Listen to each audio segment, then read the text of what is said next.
বিকেলের হালকা বৃষ্টি পড়ছে। আকাশটা ধূসর, বাতাসে মাটির গন্ধ।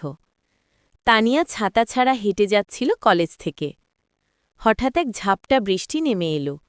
সবাই দৌড় দিল, কিন্তু তানিয়া থেমে গেল। বৃষ্টিতে ভিজতে তার ভালো লাগে।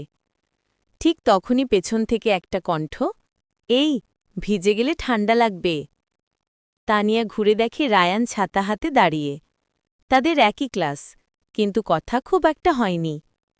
রায়ান ছাতাটাই এগিয়ে দিল। তানিয়া একটু হেসে বলল, তুমি তো নায়ক হয়ে হাজির। রায়ান মৃদু হেসে বলল, নায়ক না, শুধু একটা ছাতা ভাগ করতে এসেছি। দুজন পাশাপাশি হাঁটছিল। বৃষ্টি নামছিল ছাতার কিনারা বেয়ে। তানিয়ার চুলের ফোঁটাগুলো ঝরে পড়ছিল রায়ানের কাঁধে। নীরবতায় ভেসে যাচ্ছিল সময়টা। হঠাৎ রায়ান বলে উঠল, তুমি কি জানো, বৃষ্টির দিনেই সবচেয়ে বেশি প্রেম জন্ম নেয়। তানিয়া হেসে বলল, তাহলে আজকেই না হয় শুরু হোক। বৃষ্টির শব্দে মিশে গেল তাদের প্রথম হাসি।